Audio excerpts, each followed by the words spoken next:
Okay, we will now begin with item number 6.1 on the agenda at this time. I will now open the public hearing at 5:34 p.m. May we have the report, the staff report, please, Mr. Flores?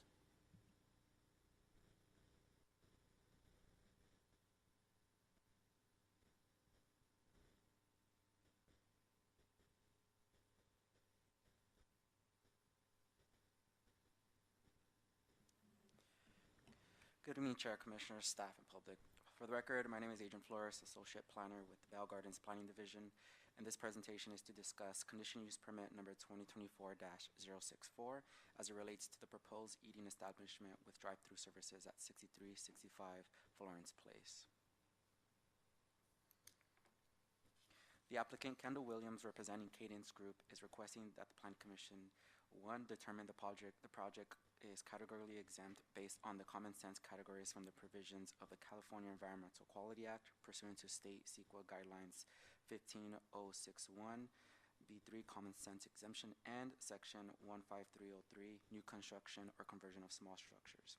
And lastly, approve conditional use permit authorizing the development of a 1,392 square foot drive-through coffee shop at 6365 Florence Place in Val Gardens, California. A little bit on the site. The site is located at 6365 Florence Place. It is located in the C4 heavy commercial zoning designation and has a land use designation of general commercial. The subject site is approximately 19,463 square feet with commercial uses located to the north, south, east, and west of the subject site.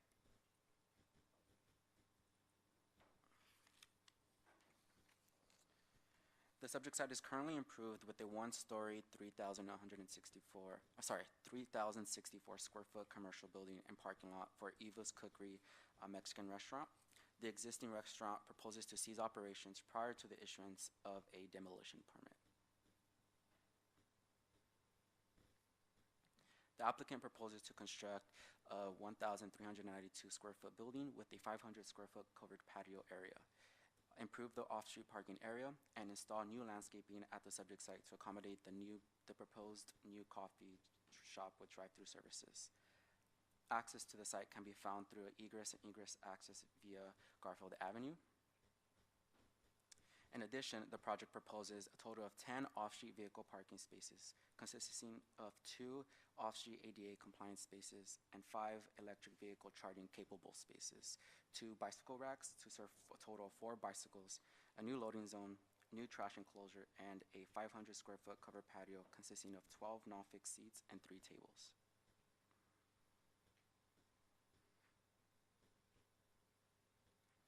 The 1,392 square foot commercial building would be dedicated to staff only, consisting of the non-customer facing and operational areas back of house, break room, office, 1 unisex employee restroom, and 1 unisex public restroom.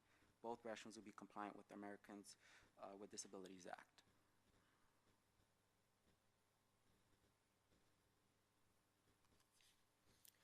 The applicant proposes a 12-foot tall commercial building consisting of a covered patio dining area and a covered patio area over the drive-through window.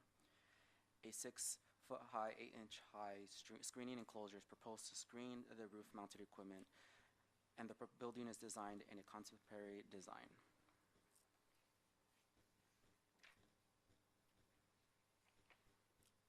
Applicant's CUP request is consistent with the City of Val Gardens General Plan land use element. Policy 3, the city shall promote compatible commercial development to emphasize commercial identity and to enhance the appearance of potential economic vitality and revitalization of the commercial areas in the city. And Policy 5, the city shall provide an environment to stimulate local employment, property values, community stability, and economic vitality of existing local businesses.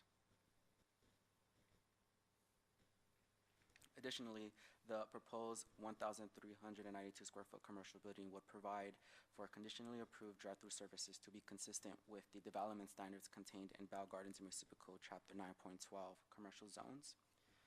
It would meet the requirements of Section 9.50.050 of the Val Gardens Municipal Code, basis for approval or denial of a conditional use permit.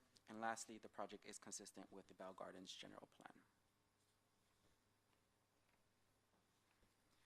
Now, it is staff's recommendation that the Planning Commission determine the project is categorically exempt based on the common sense categories from the provisions of the California Environmental Quality Act pursuant to State CEQA Guidelines Section 15061 B3 Common Sense Exemption and Section 15303 New Construction or Conversions of Small Structures. And lastly, approve conditional use permit authorizing the development of a 1,392 square foot drive-through coffee shop at 6365 Florence Place, Bell Gardens, California.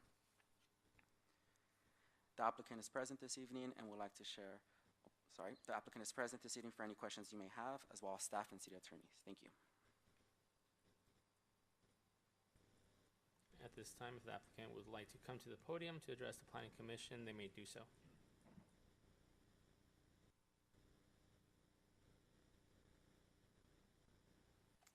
Good evening, Chairperson Ramirez, Vice Chair Valera, the Commissioners. My name is Cayman Wong. I'm with the Cadence Group.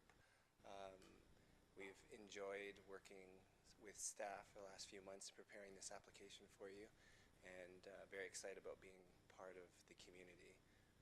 And I'm here to answer any questions that you may have.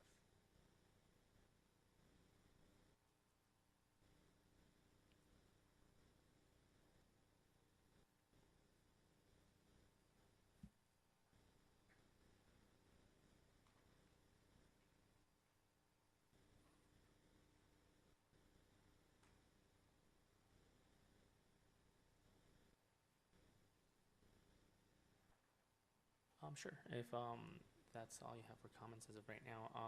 Commissioners, do you have any questions or comments at this time? Yeah, first of all, thank you for attending today's meeting and for being here present. Of course. I think overall the project looks good and it would be a very good addition to our city. But I'm not sure this would be a question for staff or for you, Mr. Whether the Evas, do we know why it's currently being demolished or why it will be? I can answer some of that. The land is actually owned by the restaurant group, and the restaurant group has decided to lease the land to the coffee shop as opposed to continuing operations. So it's not that they're being evicted or anything like that. They are the landowners. Okay, thank you for that. I just want to clarify just so that it won't seem like if we are somehow pushing these people out of their own. No, understood. It's their decision. Yeah, all right, thank you. That's a great question. I had the same. Any other comments or questions? Yeah, I do have a question. This is the Sure. typical questions that's always asked, right? As far as employees, Yes. do you have a number in place or percentage as far as Bell Gardens residents? It's a Sorry. great question. Always tries to look to hire locally. On every shift, we have between 5 and 6, and there should be employee, or we call them partners, and we should have anywhere between 3 to 4 shift groups with a manager. And so anywhere between could possibly employ anywhere between 15 to 25 people. Thank you very much for that. Appreciate you. Just another quick question. Do we know what hours the place will be operating? Currently, we're asking for 24/7, but they usually don't open that way. It just depends. So they'll open maybe with limited hours at first, and then see how it goes. If it's doing very well, then they will open for that. They ask for that for flexibility. But currently, most of them open between 5 a.m. and no later than usually 9 p.m. Oh, thank you. Vice Chairperson Barrera, this is Associate Planner Adrian Flores. We do have a conditions identified in the conditions of approval. So for the hours of operation for the walk-up window would be 5 a.m. to 10 p.m. Monday through Sundays, and the drive-through services would be 24/7. Thank you, Adrian. I do have a question regarding Eva's restaurant. How many employees does that restaurant currently employ? 6. That's cooks, servers, everything? Yes. And then a follow-up question for that. Out of these 6 employees, are any of them being considered or been offered any kind of position in the future for the place that's going to be opening up, or that's not a topic? Obviously, we haven't gotten that far yet, but applications will be taken by, obviously, and allowed by anybody that would want to put in that application. And those applications can easily be put towards the manager, whether it be a higher priority or not. That's something that we could definitely discuss. Okay, thank you. You're welcome.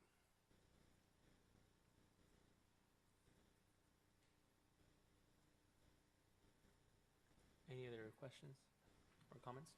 Yeah, one more. This is hypothetical as well, right? Sure. So as far as any city events or any fairs, do you plan, or your corporation or company plan to participate in that?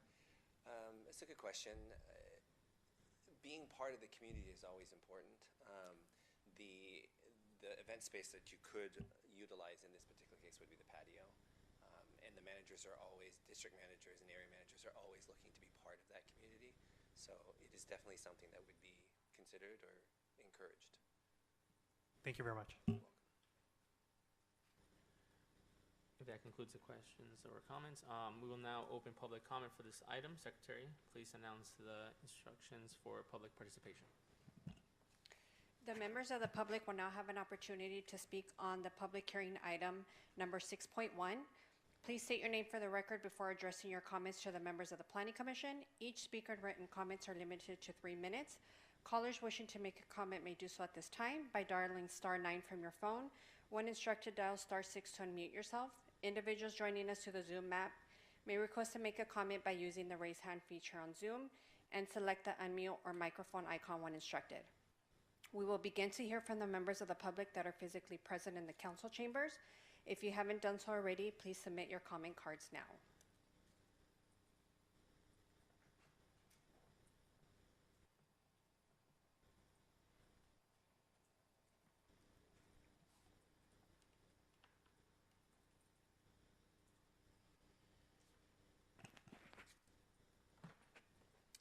Chairperson, it looks like there's nobody here that would like to speak on this item.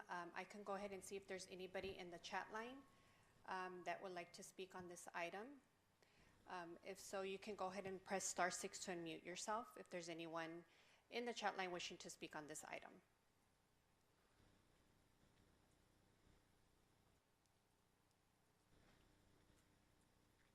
And it looks like we do not have anybody in the chat line wishing to speak.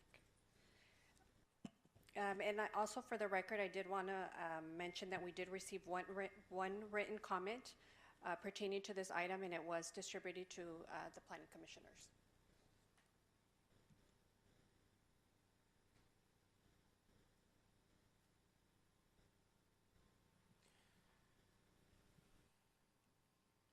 If there are no objections by the Planning Commission, I will close public participation.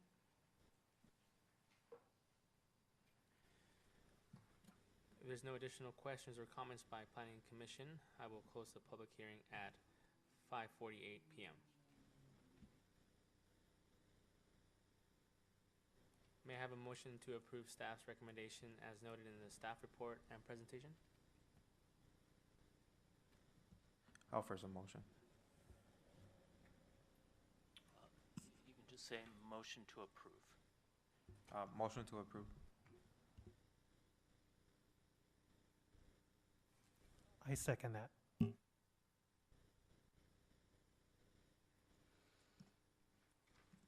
Planning Secretary, can you please conduct a roll call vote? Sure. Commissioner Boado, Yes. Commissioner Monroy, Yes. Commissioner Preciado, Yes. Vice Chairperson Barrera, Yes. and Chairperson Ramirez. Yes. Motion passes 5-0. And good evening, Honorable Chair and Commissioners. This is Stephen Jones, City Planner. The Commission's final actions tonight are appealable by interested parties until Thursday, March 6th at 5:00 p.m. in this office. We will now begin with item number 6.2 on the agenda. At this time, I will open the public hearing at 5:49 p.m. May we have a staff's report, please, Ms. Mosayeb?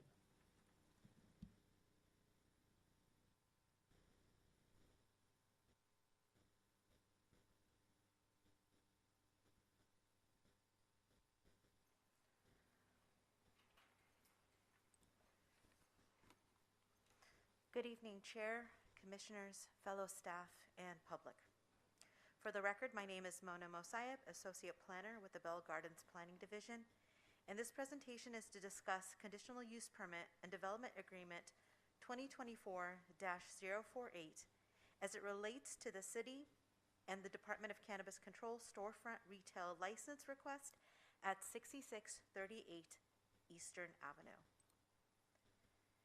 The applicant, Floral Hospitality Group, LLC, is requesting the Planning Commission to, firstly, determine the project is categorically exempt based on the common sense categories from the provisions of the California Environmental Quality Act, CEQA, pursuant to the state CEQA guidelines section 15061B3, common sense exemption, and section 15301, existing facilities. Secondly, approve a conditional use permit authorizing a cannabis retail use in an existing commercial structure at the subject site. And thirdly, recommend to the City Council approval of an ordinance to enter into and execute a development agreement with the applicant and property owner as prepared by staff to vest certain development rights in exchange for public benefits for up to 10 years. The subject site is located at 6638 Eastern Avenue, with the assessor parcel number denoted in the slide before you. The site is zoned mixed use and has a land use designation of mixed use. The subject site is 6,286 square feet with the following surrounding uses: mixed use to the north, east, and west, and C4, that is heavy commercial, zoned on the south, with the Los Jardines Shopping Center. Current site conditions reflect a commercial structure primed for redevelopment. As noted in a previous slide, the site is surrounded by commercial uses, as shown in the images before you, with El Pescador Restaurant to the west, Bell Gardens Marketplace to the southwest, Los Jardines Shopping Center to the south. The applicant proposes a 3,782 square foot cannabis retail storefront. The retail area is 1,588 square feet, and the back end for staff access only is 2,194 square feet. Included in the back end space are the vault, intake and processing of merchandise, staff restroom, security office, camera room, dispatch, break room, meeting room, media room, and the manager's office. The applicant proposes improvements to the site that include 6 newly striped parking spaces, including 2 electric vehicle capable spaces, 1 ADA compliant space, 1 loading space, and 16 bike parking spaces, 12 of which are substitutes for 3 automobile parking spaces. Access to the site is via a 2-way approach located on Lubeck Street. The applicant proposes a contemporary design throughout, including improvements to the exterior appearance as a part of their tenant improvement, as shown in these elevation renderings. If approved, operating standards and conditions of approval would address issues such as, but not limited to, maintenance of the subject site in a neat and orderly manner, debris and graffiti to be removed in a timely manner, prohibition of on-site consumption of cannabis and cannabis products, at least 2 security guards during operating hours. Also included, employees must be of at least 21 years of age, patrons must be of at least 21 years in age or 18 years with medical recommendation. The applicant is requesting opening hours of 8 a.m. However, staff has proposed restricted hours of 10 a.m. to 10 p.m. with the last delivery to be placed by 9 p.m. to be consistent with all previously approved cannabis retail storefront applications through condition of approval number 21. or 23. My apologies. Staff and the applicant have negotiated the terms of the development agreement, also referred to as DA. Staff recommends approval of the DA contained within the report materials that would provide an initial 5-year term, subject to an option to extend for another 5 years for a total of 10 years. In return, the applicant would provide an annual community benefit in the amount of $100,000 per year, renewed every January. And the applicant would also be required to pay a quarterly community benefit equal to 7% of gross receipts. 80% of all community benefits would be dedicated towards the city's youth and educational programming and for the city's housing programs. The Planning Commission may recommend that the City Council approve the DA as is, recommend approval but with different terms than presented by staff, or recommend disapproval of the DA. Staff's analysis shows that the applicant's CUP request is consistent with the City of Bell Gardens general plan. Land Use Policy 3, the city shall promote compatible commercial development to emphasize commercial identity and to enhance the appearance and potential economic vitality and revitalization of the commercial areas in the city. In Land Use Policy 5, the city shall provide an environment to stimulate local employment, property values, community stability, and the economic vitality of existing local businesses. As part of its analysis, staff reviews for consistency to the general plan and compliance to the Bell Gardens Municipal Code. The proposal before you today is consistent with the Bell Gardens Chapter 9.12, Commercial Zones. It does meet the requirements of Section 9.50.050, basis for approval or denial of a CUP, and it is consistent with the standards of Section 9.20.160 of the Bell Gardens Municipal Code as it relates to cannabis retail conditional use permits. The recommendation before you this evening is requesting that the Planning Commission, to determine the project categorically exempt based on the common sense categories, approve a conditional use permit authorizing a cannabis retail use in an existing commercial structure at the subject site, and recommend to City Council approval of an ordinance to enter into and execute a development agreement with the applicant and property owner as prepared by staff to vest certain interest rights in exchange for public benefits for up to 10 years. The applicant is present this evening and would like to share a few words during the public hearing testimony. Staff, city attorney, and applicant are open to questions. Thank you. Thank you. At this time, if the applicant would like to come to the podium to address the Planning Commission, they may do so. Nurse, can you hear me okay? I'm Noelle France. I'm the founder and CEO of Mecca Dispensaries and the Mecca brand. I didn't prepare a slideshow for you this evening, but I just wanted to come and introduce myself personally. I own 2 retail storefronts in the city of Los Angeles, as well as distribution, manufacturing, and cultivation facilities. While I've had the privilege of serving hundreds of thousands of customers since 2012, my focus has always been on quality over quantity. Maintaining fewer locations has allowed me to build a strong foundation, perfect operations, and provide exceptional service and products with 0 compliance infractions. And now, with over a decade of experience, I'm excited to expand thoughtfully and bring that same level of care and expertise to this community. At Mecca, our staff, customers, and visitors adhere to a strict code of conduct that goes above and beyond state regulations. We maintain a zero-tolerance policy for inappropriate behavior, refuse service to anyone under the influence of drugs or alcohol, and we strictly prohibit loitering or on-site consumption. Safety and security are our top priorities. Our comprehensive security plan integrates multiple layers of protection, balancing technology, trained personnel, and robust physical design.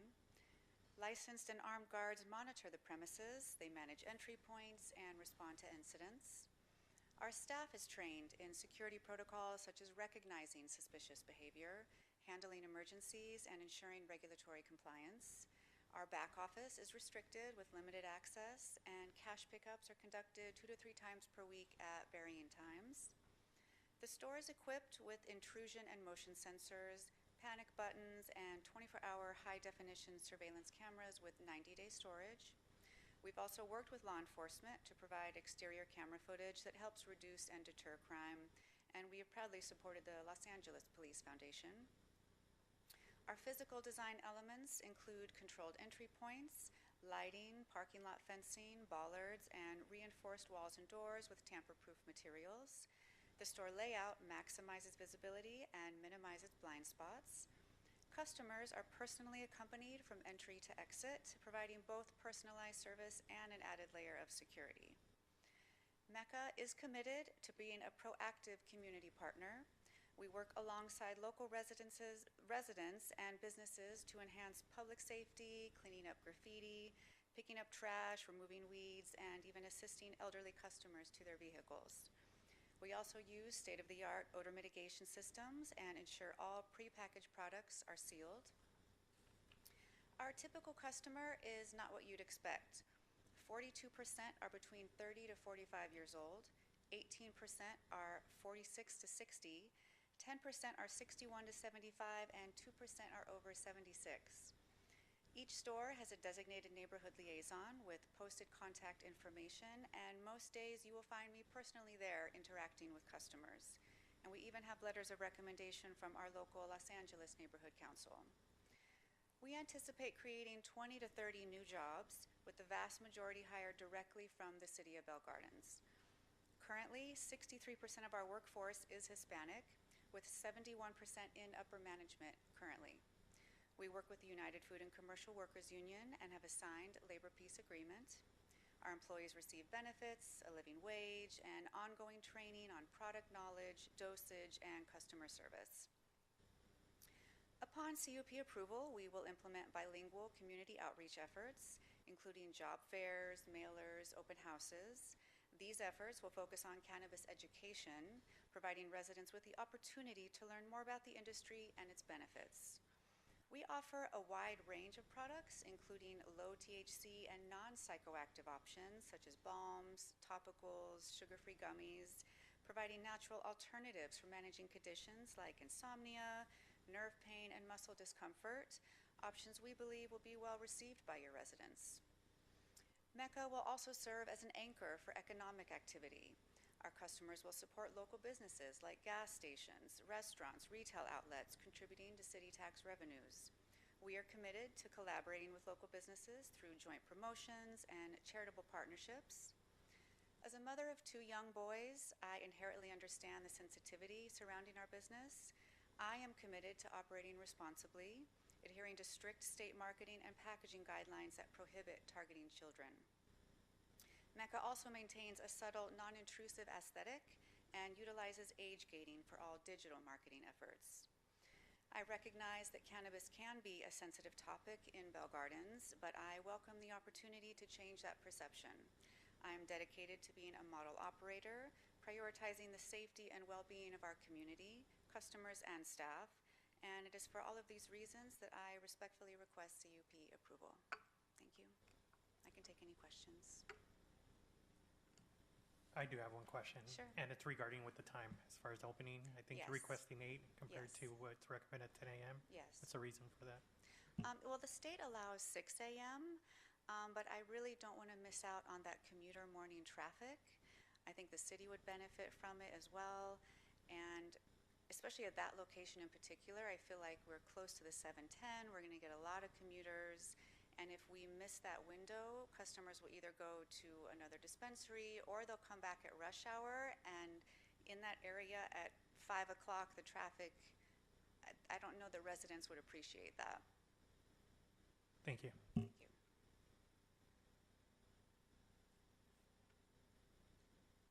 Hi, I'll go next. First, thank you for attending the meeting and for You're being welcome. present here. Thank you for having me. Under that agenda item, I know there was the parking exception. Not sure if this is more for staff or for you. But I believe the required amount is 10, but at this time, only 6 are going to be possible. Please correct me if I'm wrong. But what was the reason for that decision? Mona Mosayeb, Associate Planner. The site existing had the 6 spaces, but they were non-conforming spaces. We worked with the applicant to ensure that everything on the site would be compliant. So the parking spaces proposed are compliant. What we did was we could not offer the applicant a variance because the site is not unique or does not experience any hardship in terms of its location or size or topography, anything of that nature. However, the Bell Gardens Municipal Code allows certain exceptions that if replacements, for example, in this instance, the applicant utilized a replacement of bicycle parking in lieu of vehicular parking, which is allowed by municipal code. There was an alternative option that was not available for them, and the applicant wanted to ensure applicants had access to park whichever kind of vehicle they were utilizing. In this instance, they utilized a code that will allow for bike space parking to replace vehicular parking. So we were trying to ensure full compliance with an existing site that this is what it would accommodate.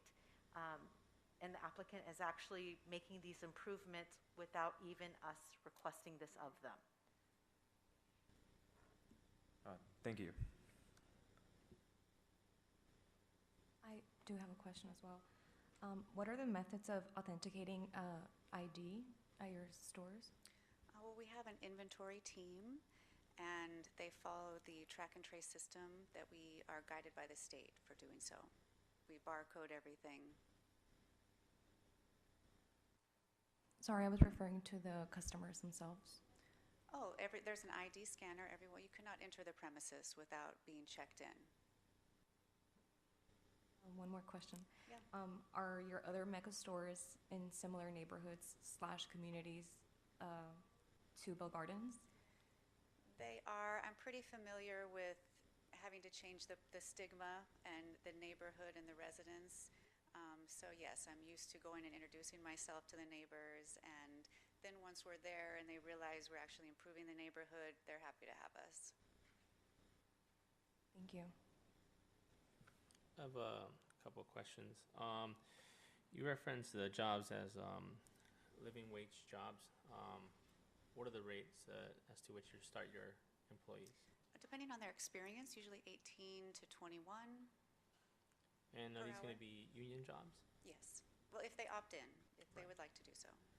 You provided the percentage of customers that were 30 to 40 and above. What were 18 to 30? Well, I didn't look that up, but I know from my experience that most of our customers are older. This question is for staff. Regarding the hours of operation, what was the reasoning for 10 a.m. to be the earliest opening hours for the other applicants? Mona Mosayeb, Associate Planner. Consistency and congruency with all the other previously approved CUPs and development agreements. Staff took that position previously. We felt that we should honor that. It is at the discretion of the Planning Commission to make any other sort of determination should they like, as stated previously. So you have options. You can approve as is, approve with modifications to the conditions of approval, or deny. So that discretion is left to the Planning Commission. I guess let me rephrase the question.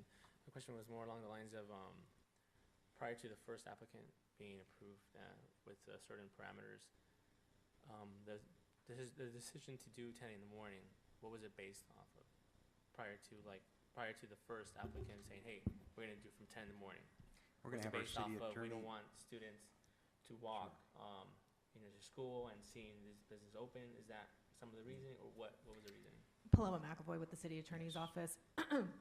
At the time that the applications were first being submitted, the city did do a study in terms of hours that other dispensaries were using in the local vicinity. All of the neighboring vicinities that do allow cannabis retail.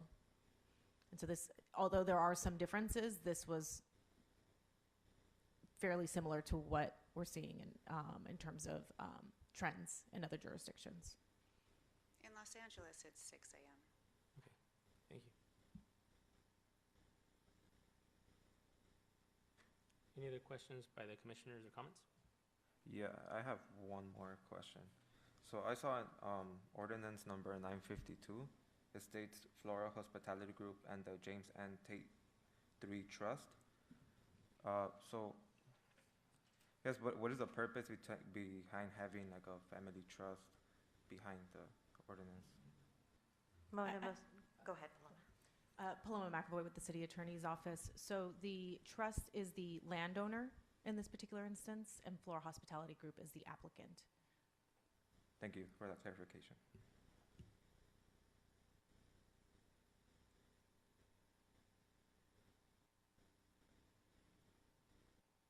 Have you conducted a third-party security audit to confirm that there are no unintentional blind spots in the interior or exterior surveillance coverage? No, but we do before we open.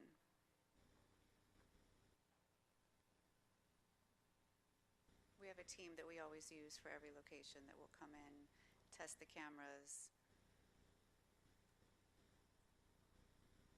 Thank you. It's important.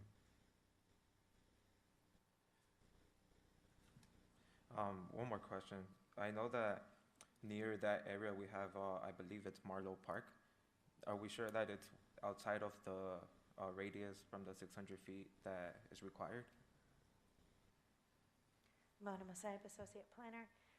In our analysis and staff's analysis for any cannabis item, amongst the very first things we do is to measure out the distance, and the applicant is also required to submit a sensitive use radius map that is prepared by surveyors and radius experts. It is not within the 600 feet. Otherwise, applicant would be automatically disqualified. Do we know the footage from the 600 after, how much it is? I can look that up for you, but that's not, that detail is not up. But if you wait a moment, I can look that up for you. Thank you.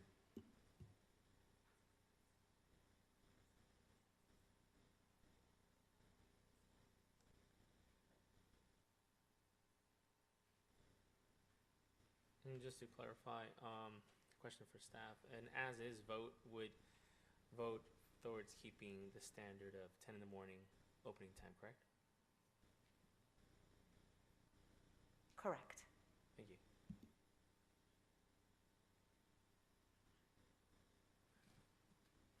Any other questions from the commissioners? Not on my end. We'll now open the public comments for this item. Secretary, please announce the instructions for the public participation.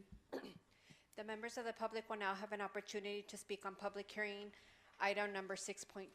Please state your name for the record before addressing your comments to the members of the Planning Commission.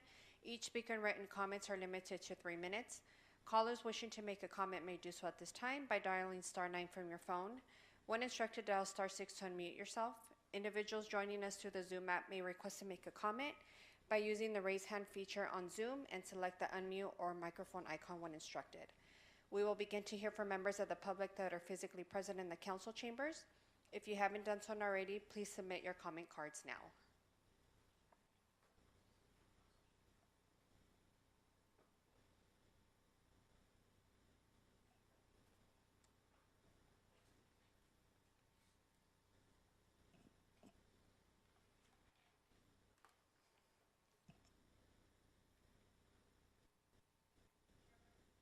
Chairperson, it looks like we did not receive any comment cards for this item. I can go ahead and see if there's anyone in the chat line wishing to speak on this item. If there is anyone in the chat line, you may go ahead and press *6 to unmute yourself at this time.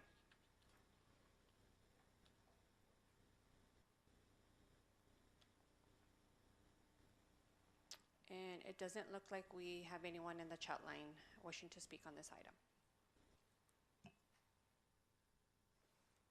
Point of order. Mona Mosaib, Associate Planner. Commissioner, the distance is 697 feet, as noted in the staff report. Thank you.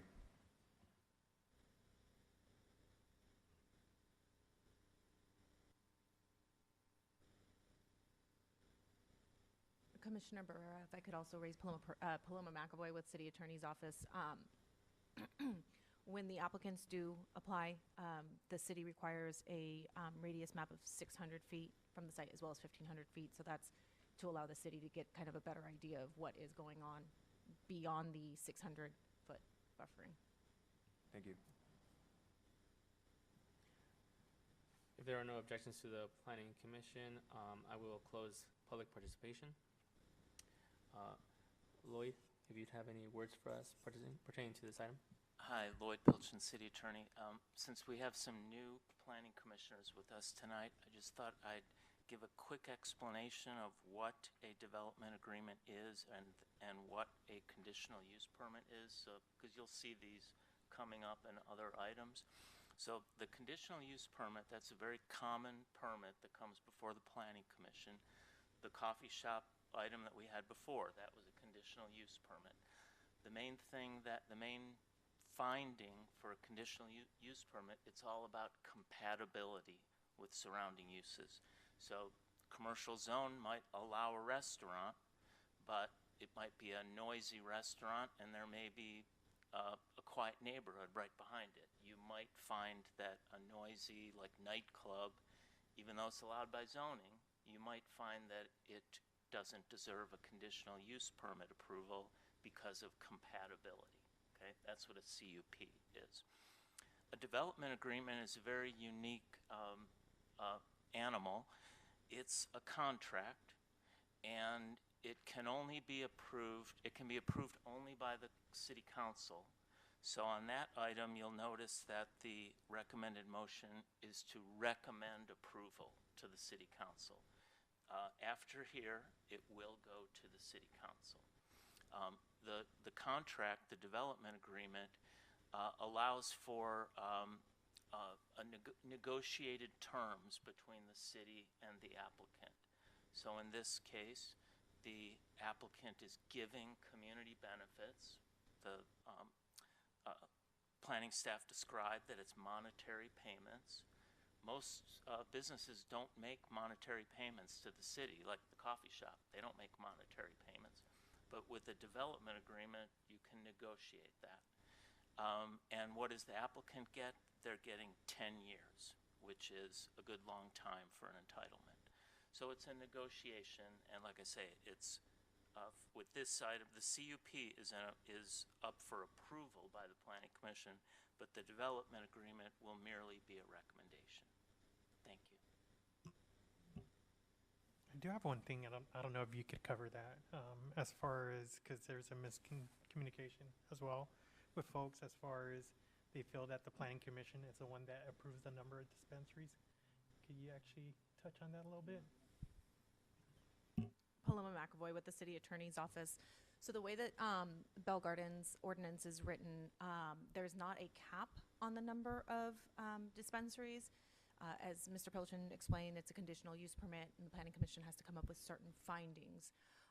If, in fact, the Planning Commission were to recommend or were to deny a CUP, that decision is appealable to the city council.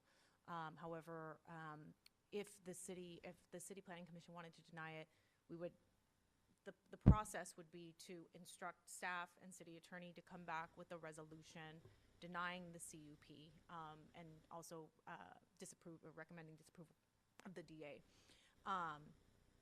And so it's as Mr. Pilchin said, there are a number of findings associated with a conditional use permit.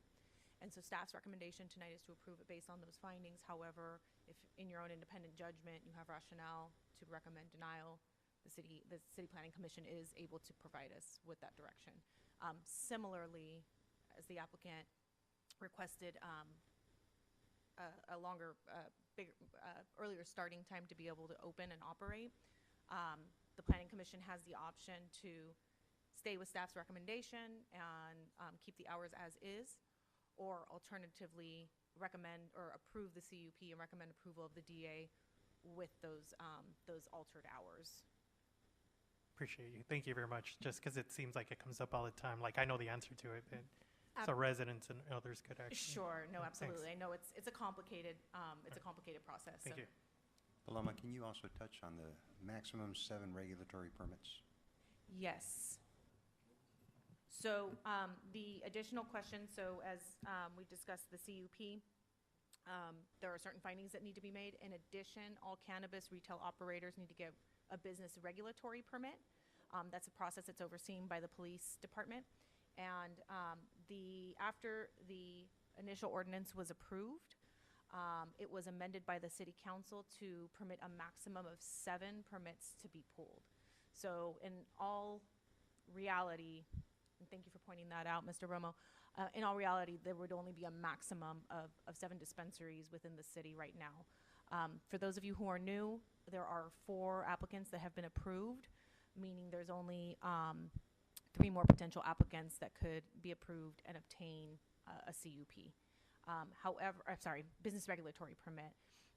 But in order to get that business regulatory permit, there are a number of steps that need to be taken. 1, they need to be approved for the CUP.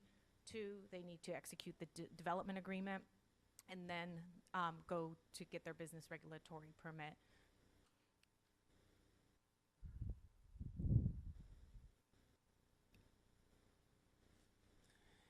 If there are no additional questions or comments by the Planning Commission, I would close public hearing at 6:21 p.m. May I have a motion to approve staff's recommendation as noted in the staff report and presentation? Motion to approve.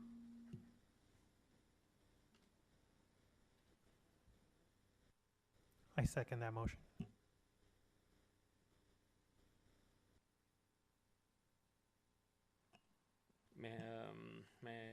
Planning Secretary, can you please conduct a roll call vote? Sure. Commissioner Boado, Yes. Commissioner Monroy, Abstain. Commissioner Preciado, No. Vice Chairperson Barrera, Yes. and Commissioner Chairperson Ramirez. Approve. Yes.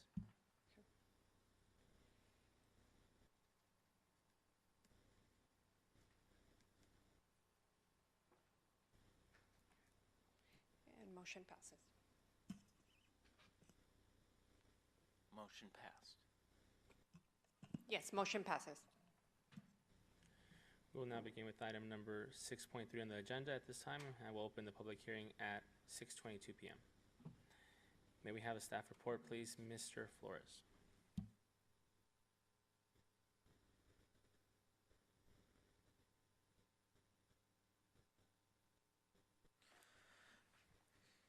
Good evening, Chair, Commissioners, staff, and public. For the record, my name is Adrian Flores, Associate Planner with the Bell Gardens Planning Division, and this presentation is to discuss the Conditional Use Permit and Development Agreement 2024-015 as it relates to the City and Department of Cannabis Control storefront retail license request at 6300 Gage Avenue.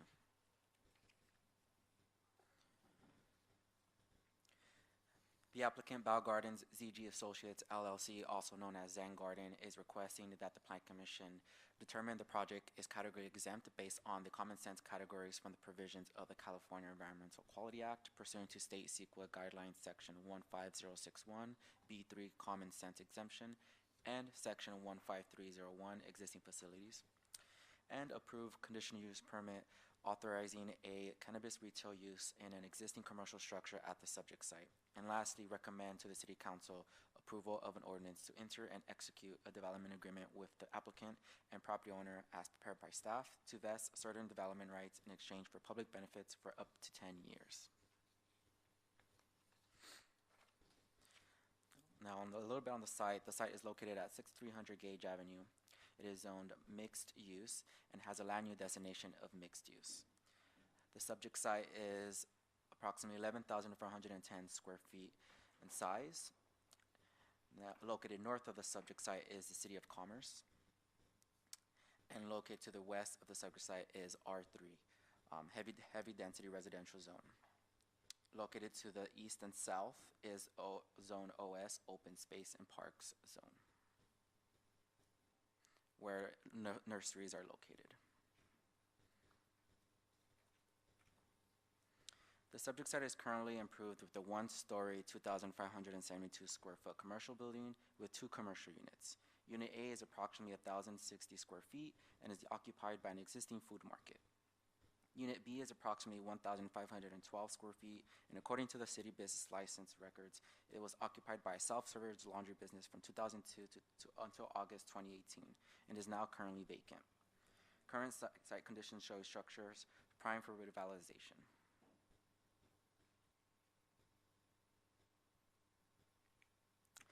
Using the same angles as the photos in the previous slide, the applicant proposes a contemporary design as part of their tenant improvement, as shown on these elevation renderings.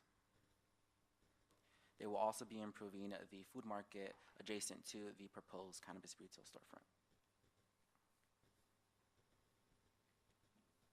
The applicant proposes tenant improvements to an existing 1,512 square foot unit within an existing 272 square foot building. Access to the site can be found through an egress and egress access way via Darwa Avenue and a one-way access way ingress via Darwa Avenue and egress via Gage Avenue.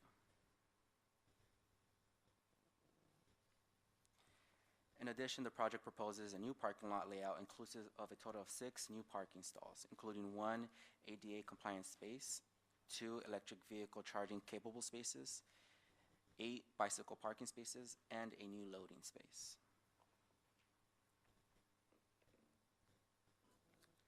Within the suite, approximately 1,512 square feet would be dedicated to retail use. Access to the retail storefront would be made from the north side of the building facing Gage Avenue. The 1,512 square feet retail space would be inclusive of 376 square foot commercial accessible retail area, a 1,335 square foot employee space comprised of a cannabis storage room, manager's office, secured inventory room, break room, and 1 unisex employee restroom.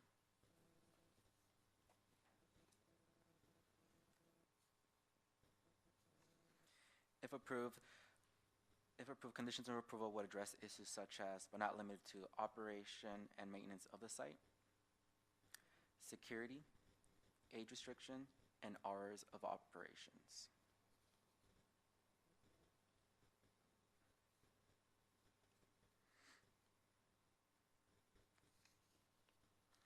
Staff and the applicant have negotiated the terms of the development agreement. Staff recommends approval of the development agreement contained within the report materials that would provide vested development rights for an initial 5-year term, subject to an option to extend for another 5 years for a total of 10 years. In return, the applicant would provide an annual community benefit in the amount of $100,000 per year, renewed every January. And the applicant would also be required to pay a quarterly community benefit equal up to 7% of gross receipts.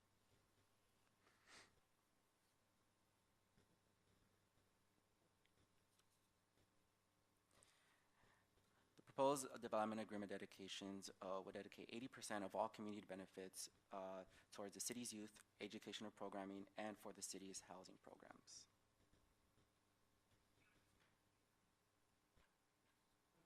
Applicant CUP request is consistent with the City of Bell Gardens.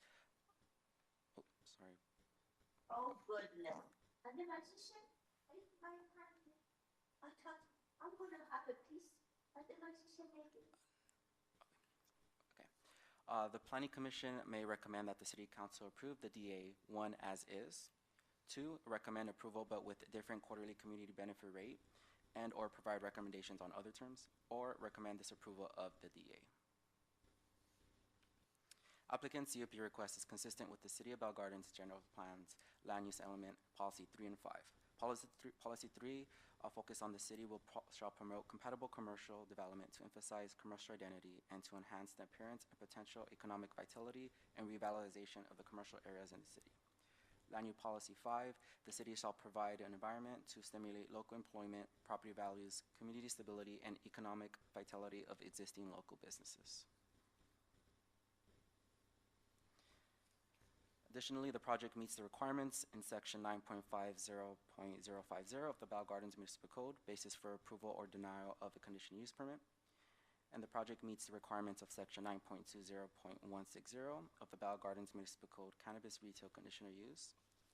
And lastly, the proposed 1,512 square feet retail space would provide for conditionally approved retail sales on site in the building proposed to be consistent with the development standards contained in Bell Gardens Municipal Code, Chapter 9.12, Commercial Zones. Now, the staff's recommendation that the Planning Commission determine the project categorically exempt based on the common sense categories from the provisions of the California Environmental Quality Act pursuant to state CEQA guidelines. 2, approve conditional use permit authorizing a cannabis retail use in a 1,512 square foot existing commercial structure to be improved at the subject site. And lastly, recommend to the City Council approval of an ordinance to enter and execute a development agreement as prepared by staff to establish certain development rights in exchange for public benefits for up to 10 years. The applicant is present this evening and would like to share a prepared presentation during the public hearing testimony. Staff, city attorney, and as well as the applicant are open to questions. Thank you. Thank you. At this time, if the applicant would like to come to the podium to address the Planning Commission, they may do so.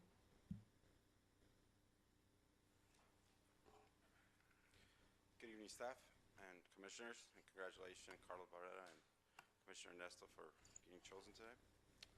So my name is Alejandro Calleres. I'm the CEO of Zen Gardens BG. I grew up in the area. I actually grew up on Gage in Avalon, Los Angeles, and I'm grateful for the opportunity to be able to put a business in the same street I grew up in. I currently operate 2 stores in the city of Los Angeles and also one in Calexico, California. My partner, Corey, he also operates in Northern California, Sacramento, and he should be on the line in case you guys have any questions for him as well. So our project overview, Zen Gardens is designated by state-of-art retail cannabis dispensary. Our focus is on compliance, security, and community integration. Some of key features of our dispensary include advanced security systems, industry-leading odor control solutions, and modern touchscreen selection experiences for our customers. Our objective is to create a safe, efficient, professional environment for cannabis sales in the city of Bell Gardens. Our facility layout and operations. Our dispensary is designated for both efficiency and security with a clear separation between customers and operational areas. The customer areas include secure reception and ID check for controlled access, customer sales floor, point of sale stations, and an ATM area for convenient transactions. Restricted and back of house areas include dedicated spaces for cannabis storage, administrative office, employees break room, and comprehensive security system rooms to ensure safety and compliance. Operational procedures include strict inventory controls, training programs, and metric integrations for state tracking compliances. Parking accessibility. Accessibility is a key component for our design. We provide a total of 7 parking stalls, including on an ADA compliant space, ensuring accessibility for all customers. Additionally, we are installing 2 EV charging stations to promote sustainability and provide 8 bicycle parking stations to encourage alternative transportations. Our security plan. Security is our top priority, and we have developed a robust plan to ensure a safe and compliant operation. Our security measures include 24/7 high-definition surveillance, strict ID verification at entry points, and on-site security personnel during business hours. Additionally, our facility will have a robust alarm system and emergency response protocols in place. We are also aware of concerns regarding proximity to local high school. While we are fully compliant with the regulations of local located over 600 feet away, we recognize our responsibility to ensure that no one under the age of 21 gains access to our facility. Our security team is well trained to identify minors and to prevent loitering around our area, our premises. Ensuring full compliance with the city and state regulations as well. I know in some areas there have been some concerns about lighting, so we did a whole lighting plan and safety measures since we do have a nursery next to us.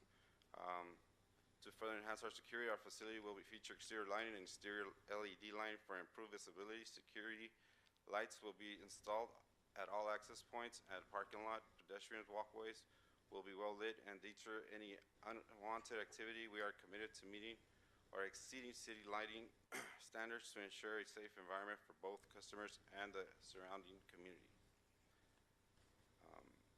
our exterior design enhancement, a modern living storefront and essentials for the business, and our exterior design updates include modernized stucco and stone finish, new signage, and enhanced entryways with an upgrade storefront and security doors. This improvement will not only enhance our facility aesthetics appeal, but also align with the city's urban development and bring a business that's currently closed back into flourish. Okay.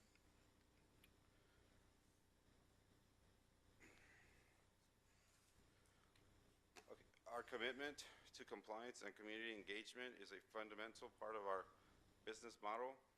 We will adhere strictly to local and state cannabis regulations, undergo routine inspections and audits to ensure continued compliance beyond regulations.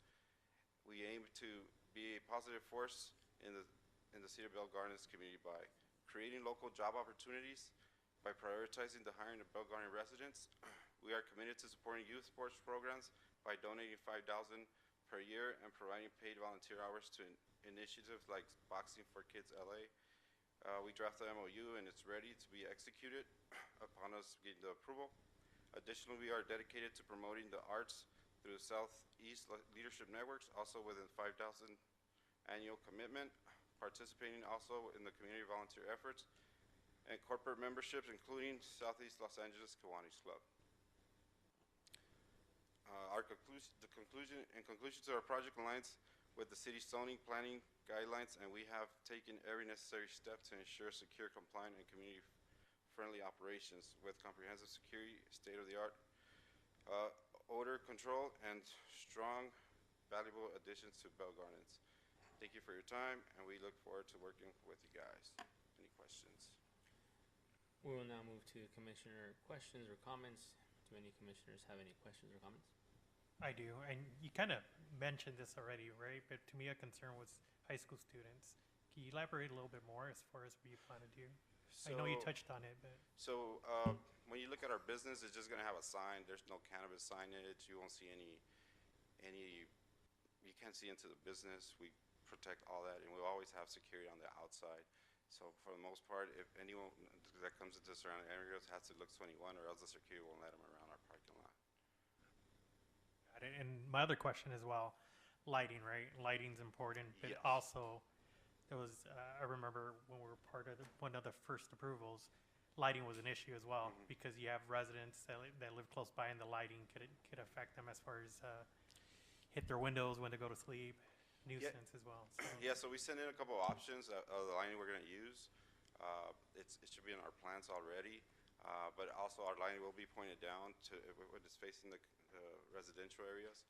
But on the most, where there's no people like the nursery, we'll probably try to cover more just in case someone tries to be hiding in those areas for security purposes. And then last question, security. Security is going to be inside, outside, or? Security would be in the outside. We would be protecting the perimeter. Okay. Thank you.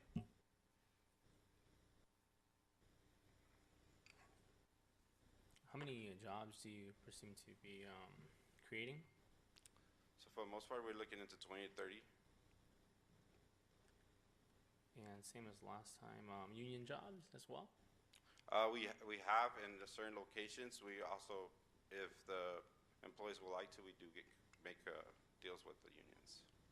Okay, and it's not, in your other locations, it's something, I mean, I'm sure you guys maybe don't push it on them, but it isn't something you guys try to get them to not do? No, if it's brought up to us, we obviously coordinate with the staff. If that's what they want to do, we allow it to work with the unions. And this is more of a question for staff. On the report, it said that 21 and older, but 18 and older if you have a medical. Is that consistent with all the other applicants? Paloma McAvoy with City Attorney's Office. So state law permits recreational use at 21 years of age, but 18 years of age with medical recommendations. Thank you. Hi, first, thank you for being here today. I guess I'll start off first with the location of the site. I know that there's a sensitive area right across the street, which is the Iglesia del Cuerpo de Cristo. Is this not considered a school Social Planning here, Adrian Flores. So we did do a study and survey of the surrounding sensitive uses, and this church is not identified as a sensitive use. There is no school identified in the church. Not that I was identified under the study.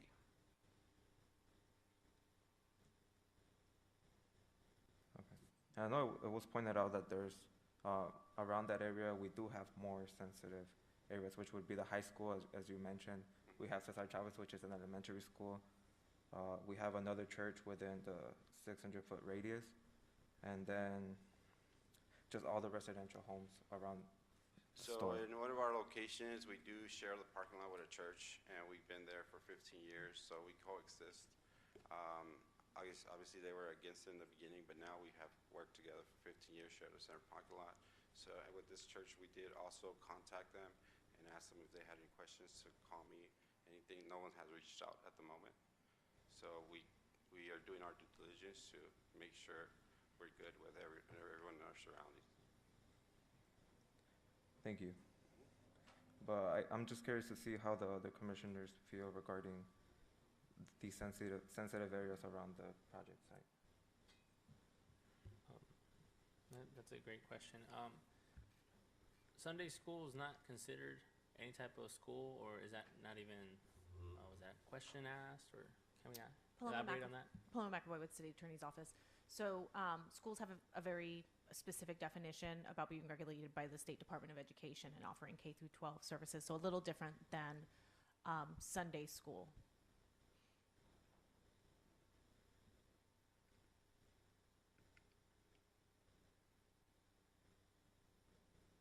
Given the site's proximity to BGHS, what additional safeguards will you implement beyond the mandated 600-foot buffer to ensure youth are not indirectly impacted by your business? After all, it is around the corner. So we'll have monitoring, obviously, our security guard at all times, and if they don't identify a minor, they will not let them walk into our parking lot area. And we also do not advertise anything towards kids or children or anyone under the age of 18.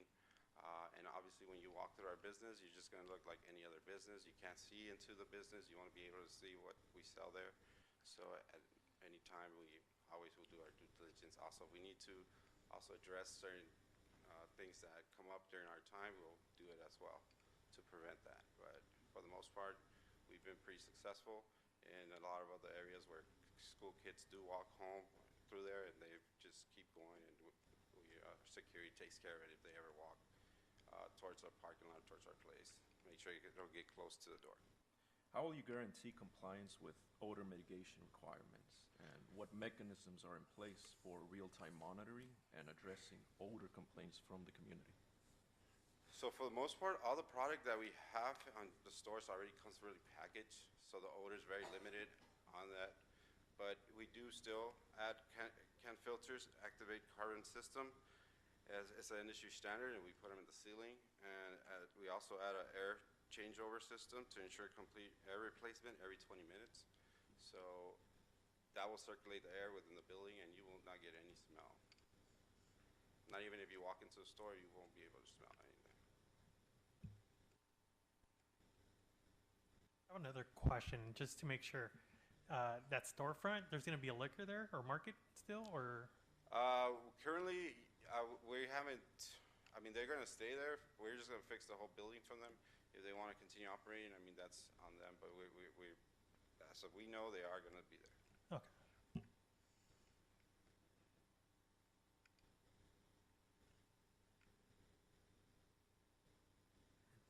Just one more question.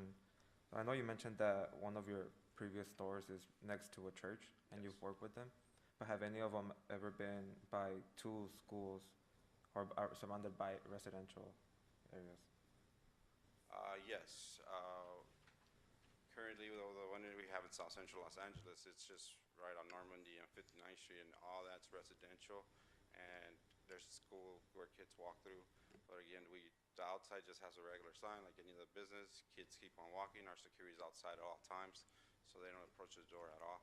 And then the neighboring people that live around the area, no complaints. A lot of them are basically our customers that keep us alive in that area. Can staff pull up a Google image of that location so that we can see what something like that would look like when it's close to schools and churches?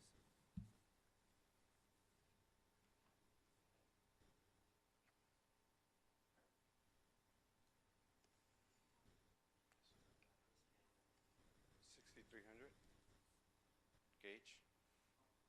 I'm sorry, Chairperson, did you want to see the existing location or the Correct, proposed the location? existing location. Existing location?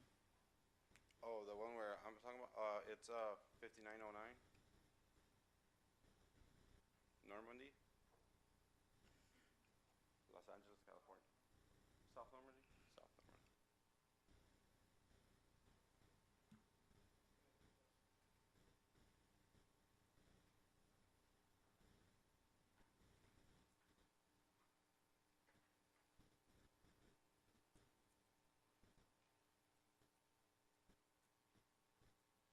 Can you confirm if this is the location? Yes, right there. So you have parks. You're right next to the surrounding area there. And school on that side.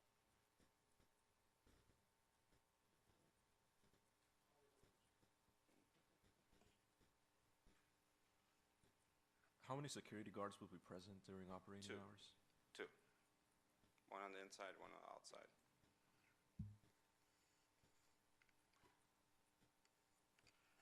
Commissioners, if I may, Corey Travis, here with Zen Garden as well. The location that Alex was referring to is our store here in Northern California. If you want to look up that address, it's 2201 Northgate Boulevard. This is a store where we are adjacent to church. We're nearby parks. We're nearby schools. We've been there for nearly 15 years. And, these businesses are able to coexist with lots of different types of uses. We are adjacent a large multi-unit apartment complex that has families, that has all types of different clientele. And part of the evolution that we saw, at least here in Sacramento, which started a lot of the land use regulations here in cannabis, was there was initial aversion to having these in commercial areas with residential. And they said, okay, well, if it's a cannabis store, we want to put it in an industrial area, far away from everything. And then the customers and the families and the folks who were going to those stores realized that this is just like any other retail product. It's got increased security, and it's actually helpful for the neighborhood. So they wanted to start bringing them back to the retail areas. I think that the location on Gage Street is a perfect example of a mixed-use area.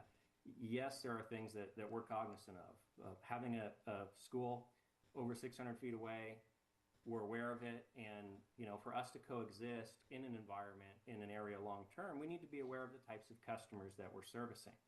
Yes, those students would need to come across the street around a couple of blocks, but we don't cater to those types of customers. And in fact, our stores are often not attractive to the younger clientele because we don't carry lower priced products that have really high THC, which is sort of a recipe to bring in folks who are maybe looking to not for the medical benefits and so forth. So in addition to not marketing to those groups, we also frankly just aren't attractive to them.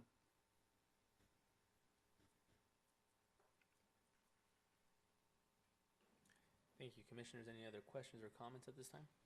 I do. I have one more question. You mentioned that your storefront does not provide any sort of marketing material specifically towards younger crowds. What are your methods of marketing? Is it digital publicity or what are? So it's Google Maps. That's a lot of how people find us, and also there's also an app called Weed Maps, and those are the ones where we pretty much put a lot of our advertisements. Social media doesn't really allow cannabis to be posted, so we just use what we're allowed to at the moment. I'd just like to add to that, there are state regulations as well that do regulate the types of advertisements and where they can be shown. So for example, if there's a certain percentage of folks that aren't going to be over 21 years of age, that's not even an acceptable medium. The idea is not for us to attract folks who don't know that there was a dispensary there, but we want to attract customers who are actually seeking out a dispensary and are aware of those marketing platforms that do exist for them.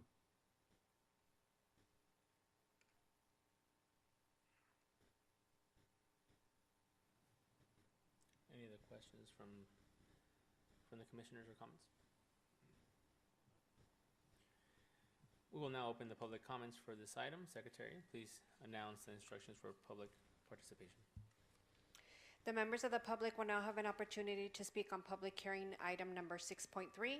Please state your name for the record before addressing your comments to the members of the Planning Commission. Each speaker written comments are limited to 3 minutes. Callers wishing to make a comment may do so at this time by dialing *9 from your phone. When instructed, dial *6 to unmute yourself. Individuals joining through the Zoom app may request to make a comment by using the raise hand feature on Zoom and select the unmute or microphone icon when instructed. We will begin to hear from members of the public that are physically present in the council chambers. If you haven't done so already, please submit your comment cards now.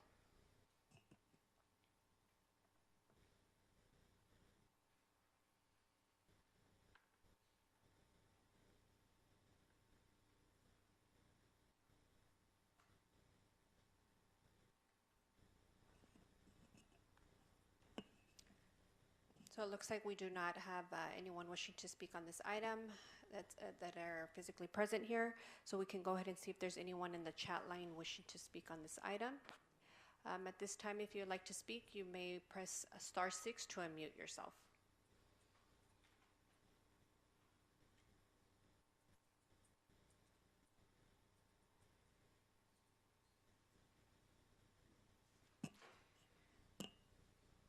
And Chairperson, it looks like we do not have anybody in the chat line that is wishing to speak on this item. I also did want to mention for the record, we did receive one written comment and it was distributed to the Planning Commission.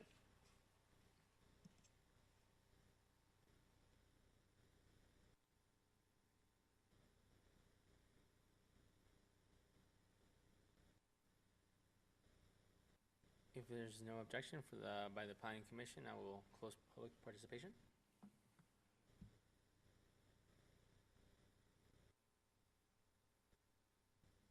And if there's no additional questions or comments by the Planning Commission, I will close the public hearing at 6:52 p.m.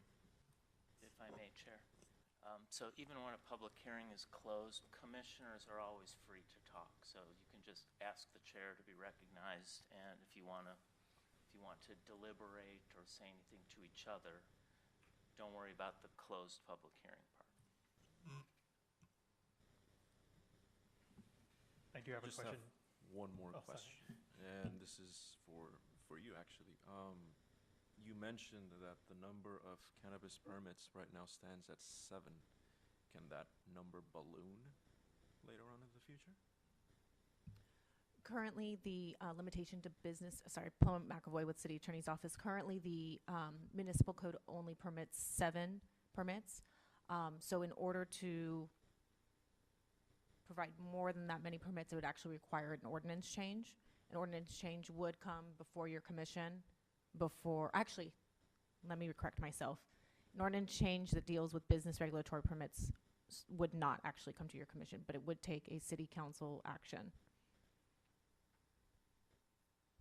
And the reason for that distinction, just so everybody's aware, is because the business regulatory permits are contained in a separate title of the municipal code. It's not a part of the zoning code.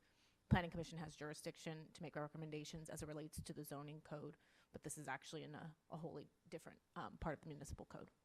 Thank you.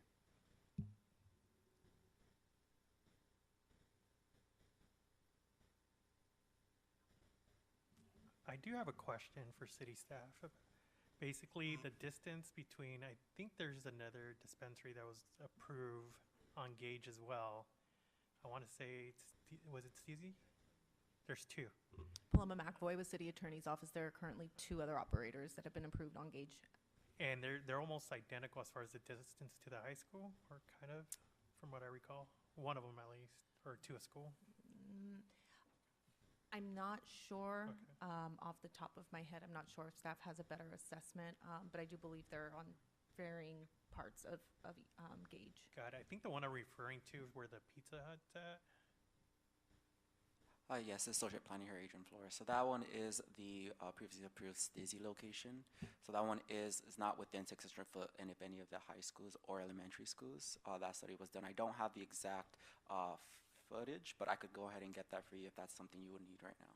Yeah, if you don't mind. Thanks. Sure.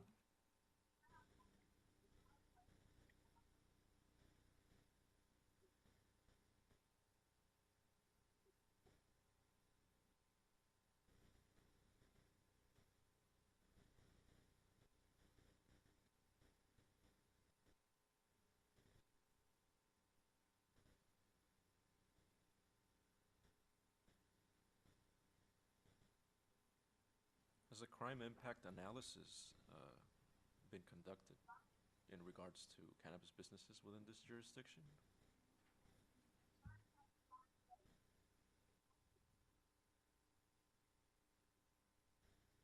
Associate Planner Mona Mosiah, no, that analysis has not been conducted.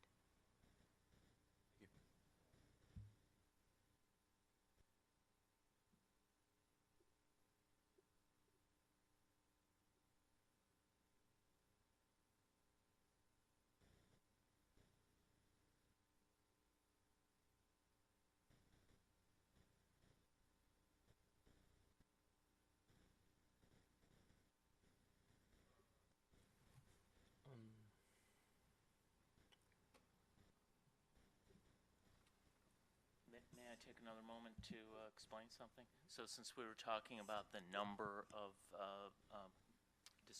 cannabis businesses allowed, and we were talking about the role of the city council, so that's something that we'll cover in training, which is that the planning commission and the city council have different roles. The city council, they're the lawmakers. So they make the municipal code, which in this case is the regulations for cannabis businesses. Planning Commission doesn't make laws. The Planning Commission applies the law as it is to a specific application.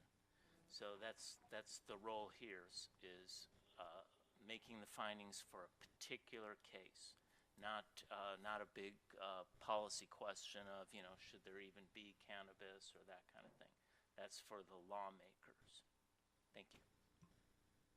Associate Planner here, Adrian Flores. So as part of the location requirements study, we have two measurements. We have one measurement where it's 1,500 foot radius, and then the 600 foot radius where it's the sensitive uses. Anything within the 1,500 foot radius is where we go ahead and determine the distance.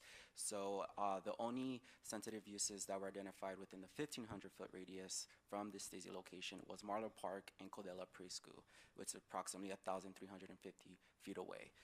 That means that the high school and the elementary were not located within the 1,500 foot radius, but they were out of the 600 foot radius of the Stacey location. Thank you very much.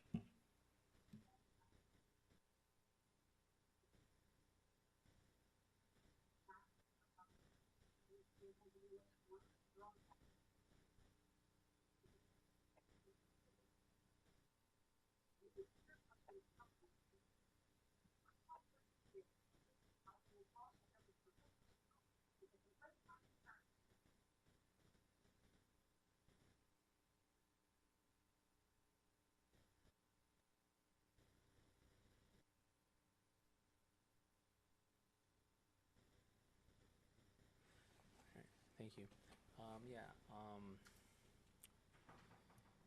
Because it was pretty close on the last vote, and this time around, there are concerns with regards to the radius and the locations around this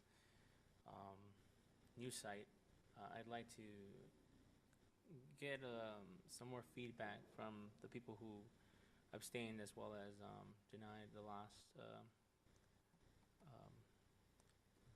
item, if I can, just so that I can get an understanding of where you're at, your concerns, and your thoughts. Of course, or anyone else, of course.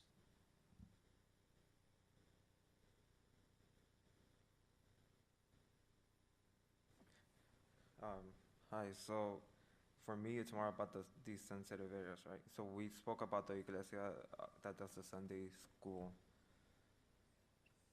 I know that in this area, since it is within 2 schools and 2 churches, you have a lot of foot traffic. You have hundreds of students walking a day through this area.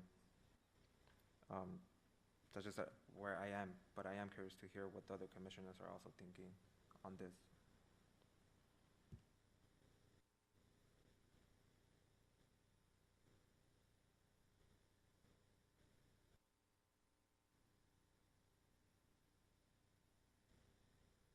Yeah, to me, the only concern, obviously, it's close to the high school, but other than that, I'm also thinking about previous approvals that the commission had as well, right?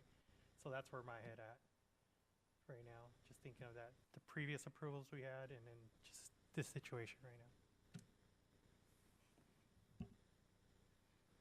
The proximity to the high school, obviously, but also based on the information, there's a lot of just pigeonholes around security itself. It's not that concrete, shall we say. Do you think that the previous applicant had a better understanding of what we expected out of security? We need more information. Associate Planning here. I also want to go ahead and share a map that was created among staff. This map will go ahead and identify the different applications received and the locations of each of the applications. This will identify the executed development agreement, approved development agreements, and of course the schedule for plan commissions and the other applications received, just to get a better idea of where all of these are located. The one in question is number 5 at the top, middle blue.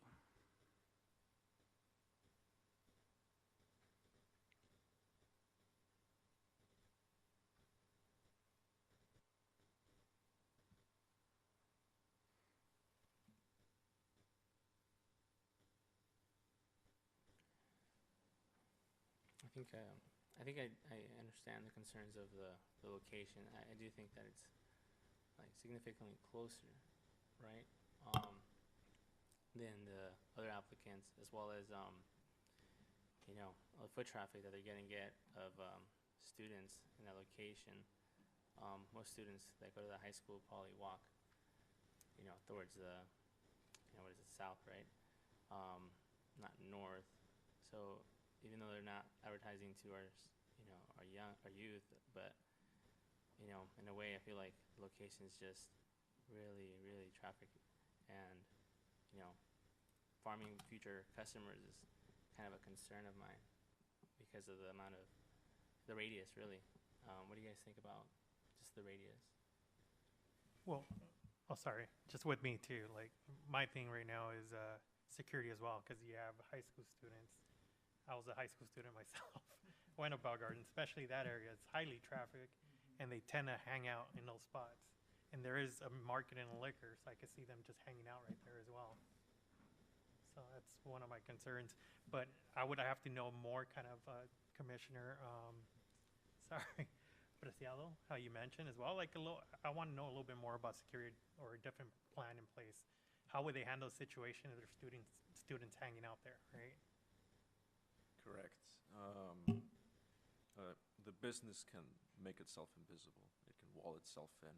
It can bunker itself in. But everyone will know that it's still there. And that street, I mean, as a former BGHS student, I used to walk that street a lot, and students walk through there all the time, to and from. So, it's there.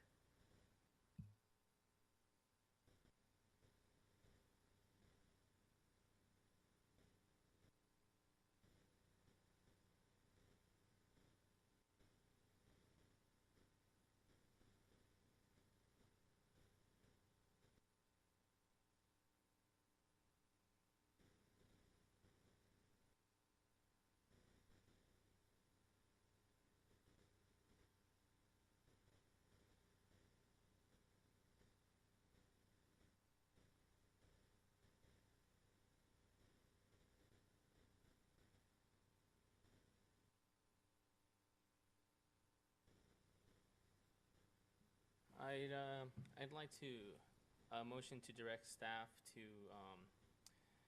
gather findings for denial at this time. And bring back a resolution. Paloma McAvoy with the City Attorney's Office.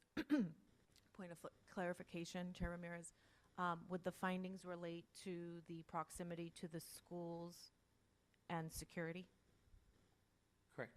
Thank you.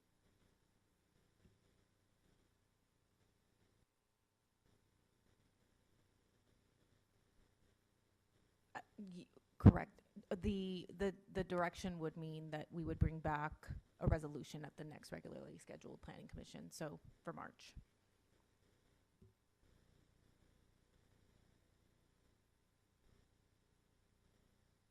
May I have a sec? I second that.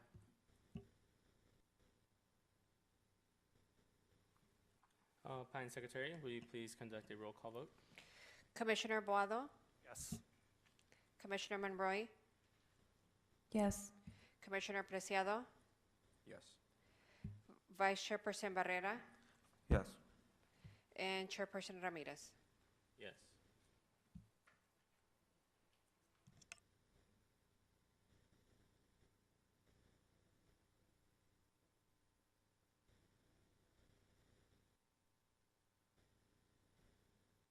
We will now begin with item number 6.4 on the agenda. At this time, I will open public hearing at 7:06 p.m. May we please have the staff's report? Please, Mr. Jones. Yes, good evening, Honorable Chair and Commissioners. Stephen Jones, City Planner. The item is being requested to be continued so staff can gather more information to ensure we are in keeping and in line with the state's law for accessory dwelling units. So we're asking for a motion and second or action to continue to March 19th, 2025, which is the next regularly scheduled Planning Commission meeting.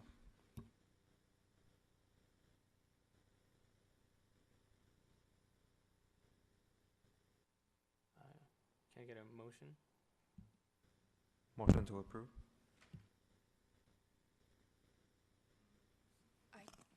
That would be a motion to approve what Mr. Jones described. I second that.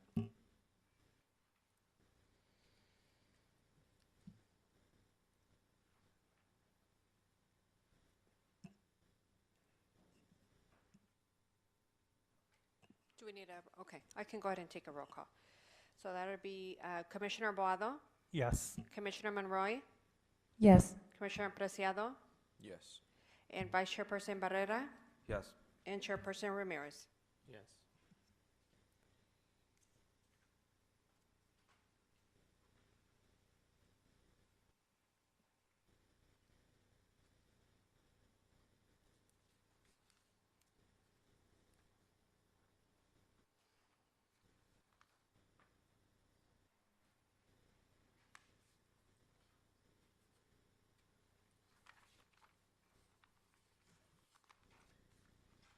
We'll now move to the consent calendar. Does any member of the Planning Commission wish to pull an item for separate discussion? Chairperson, if I may, I apologize. We skipped the public comment for items on the agenda. I apologize. No worries. Public comment is now open for items listed in the Planning Commission agenda. Secretary, please announce the instructions for public participation. The members of the public will now have an opportunity to speak on agenda items. Please state your name for the record before addressing your comments to the members of the Planning Commission. Each speaker and written comments are limited to 3 minutes. Callers wishing to make a comment may do so at this time by dialing *9 from your phone, and when instructed, dial *6 to unmute yourself. Individuals joining us through the Zoom app may request to make a comment by using the raise hand feature on Zoom and select the unmute or microphone icon when instructed. We will begin to hear from members of the public that are physically present in the council chambers. If you haven't done so already, please submit your comment cards now.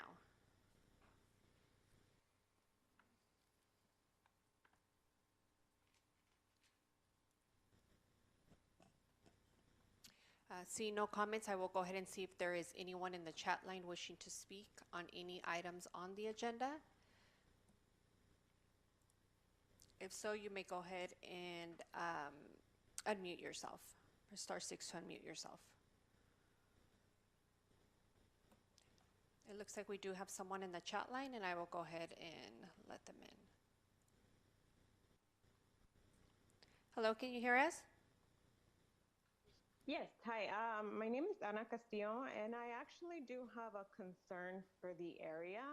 With bringing the shop here, how can we kind of guarantee, I guess, that the students are not going to have easier access to it? I know you said it's over 21, but as we know, being near to a school, they can have friends who are over that age. It might be easier and more accessible to them by having you so close to a school. I'm sorry, may we know what item are you referring to? Is it this last item we just discussed? Correct, this is the last item, yes. Okay, okay. So just so you're aware, there is a 3-minute time frame for your comment. Yes, yes. Okay. So I was actually done with my comment and my question, like what can be done so that the students don't have easier access with them being within the limits of the school. Understood. Do you have any other comments? I don't.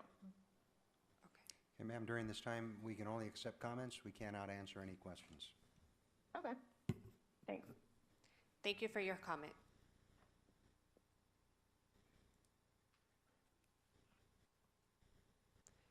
Let me see if there's anyone else in the chat line wishing to speak. And it looks like we do not have anybody else in the chat line, Chairperson. If there's no objection by Planning Commission, I would close the public participation for agendized items. We will now move to the consent calendar. Does any member of the Planning Commission wish to pull an item for separate discussion? Maybe I'll explain what the consent is. Lloyd Pilchin. So whenever in the meeting we talk about the consent calendar or consent items, these are non-controversial, usually administrative things. One of the items tonight is staff giving an extension of time for a particular business. So these are things that when you look at the agenda before the meeting, if it's something that you have any questions or concerns about before voting, then you can pull the item out of the consent and then it can be discussed. But otherwise, the consent calendar, the consent agenda means they all get approved with one vote.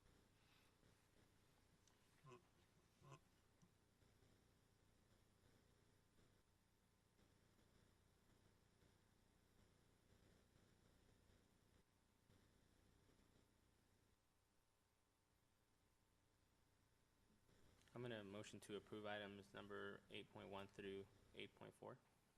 Can I get a second? I second that. Planning Secretary, will you please conduct a roll call vote? Sure. Commissioner Boado? Yes. Commissioner Monroy? Yes. Commissioner Preciado? Yes. Vice Chairperson Barrera? Yes. And Chairperson Ramirez? Yes.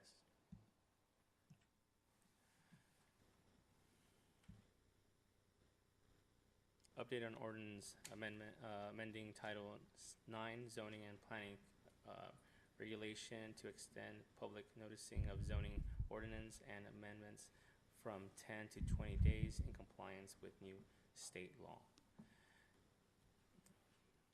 Do any members of the Planning Commission have any questions or comments?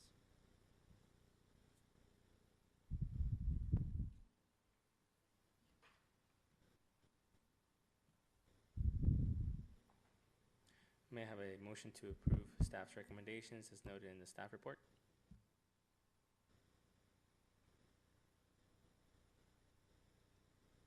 Motion to approve. Second motion. I second that. Planning Secretary, will you please conduct a roll call vote? Commissioner Boado? Yes. Commissioner Monroy? Yes. Commissioner Preciado? Yes. Vice Chair Barrera? Yes. And Chairperson Ramirez? Yes. public comment is now open for items not listed on the Planning Commission agenda. Secretary, please announce the instructions for public participation. The members of the public will now have an opportunity to speak on items not listed on the Planning Commission agenda. Please state your name for the record. Each speaker and written comments are limited to 3 minutes. Callers wishing to make a comment may do so at this time by dialing *9 from your phone. When instructed, dial *6 to unmute yourself. Individuals joining us through the Zoom app may request to make a comment by using the raise hand feature on Zoom and select the unmute or microphone icon when instructed. We will begin to hear from members of the public that are physically present in the council chambers. If you haven't done so already, please submit your comment cards now.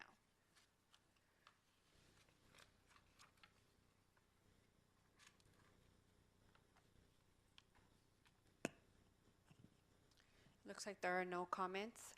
And we will now go ahead and go into the chat line to see if there is anyone wishing to speak on any item not listed on the Planning Commission agenda.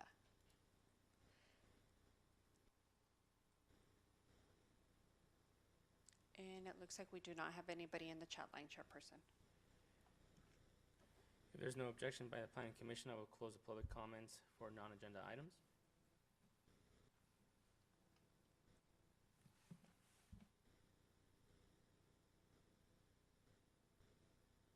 Do we have any staff comments or commission or staff comments at this time? Yes, Chair, thank you. I do have some, and good evening, Honorable Chair and Commissioner. Stephen Jones, City Planner for the Community Development Department Planning Division. We also have our Deputy City Manager and Community Development Director Romo here, so I will be brief before I turn it over to him. This item is an opportunity for me to share updates on community projects and community matters upon which the Commission will at some point decide or advise. First is the Climate Action Plan. To give you an update, there's a community survey available, and your input, as well as all the residents, is effective, or will be effective if we get it. So we want to make sure that the community is aware of the opportunity to take the survey, and it is online, and it can be accessed by going to the website bellgardens.org/CAP survey or CAP for the survey to contribute in a sustainable future for Bell Gardens. And then also we have the transit-oriented community plan that's underway. Kimley Horn and Associates has joined the Recreation and Community Services Department at various events, most recently the Resident Art and Yard Sale, to receive public input leading up to the development of a transit-oriented community-specific plan, the city's first, and zoning code update. So community input is also needed for that. Surveys are available at bellgardens.org, and they can visit the Community Development Department website to access that. The 2 events scheduled for February include on the 24th, consultant staff will be conducting an intercept survey on the corners of Florence and Garfield Avenues. And on the 27th, a virtual open house will occur on Zoom. Those links and opportunities can be available also on, or seen, observed on our website. The connection information is available at bellgardens.org. And also we have recently released, just for your information, marketing materials request for proposals. This will help the city seek new and professional consultant services for help with updating the community marketing materials for business attraction and retention. So that's available on our RFPs bids website page as well. And then the staff is always looking for ways to make the website more accessible and information gathering simpler for community members to know what Blueprint for Development means in this community. The website was recently updated to provide a streamlined opportunity for the establishment of accessory dwelling units. That just means that the state required that we offer a program for folks to be able to use templates for accessory dwelling units. And what we've done is release the opportunity for qualified design professionals to use the website to file their plans with us, and they'll be available for residents and property owners to use should they so choose, with licensing and permissions. But it should streamline an already very streamlined process, but streamline the building permit issuance process for accessory dwelling units in the community. And again, that's a state compliant law that we are now compliant with as of this week. So this concludes city planner staff comments, and again, we have our deputy city manager available here as well. Thank you very much, Mr. Jones. What I wanted to say to the commission is congratulations on having a full commission again. So we now have 5 members. I know it was tough for a while there for a couple of months, so we're glad to be back on track. And for those of you that are new, I think you're going to enjoy this process very much. I know all of you are very supportive of one another, so I look forward to you building your own team here and continuing to serve the city of Bell Gardens. So I'd like to just update you on the rent stabilization and eviction protection program and the ordinance that we have. We continue to have our monthly workshops. We have them once a month for the tenants on Tuesdays, the third Tuesday of the month, and for property owners on Wednesday. So we just had one today at 4 o'clock. And ultimately, those are available virtually and in person. So please spread the word. Anyone out there that wants to know more about their rights, both property owners and tenants, invite them to come to our workshops. They are posted on our website and in social media. But of course, they don't need to wait for those workshops. They can always come see our housing staff anytime. And also want to let you know we are now fully staffed. We hired our new code enforcement officer, and ultimately our housing staff is now 5 members. So we have a total of 16 people in our community development department. We are a little tight. We're looking for ways to improve that, creating more cubicles, but we're going to get there. Also want to let you know that our Citizen Serve company that does our permitting land use management system. This is new software that we went after and we got. We're about maybe, I would say, 80% there. Our planning team now has an ability to take in applications, online.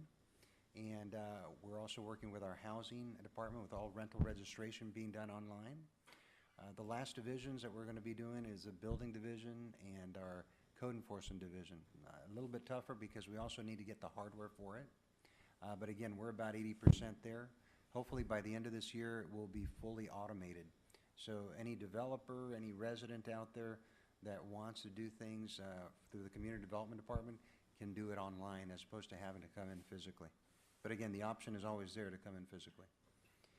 And the last, I'd just like to report on our Cal Home grant. We're going after the 3rd phase.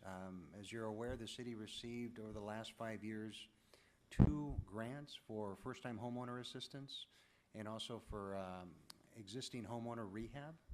And I've seen people using these for accessory dwelling units too. So we've got quite a few ADUs that are being built here in the city of Bell Gardens.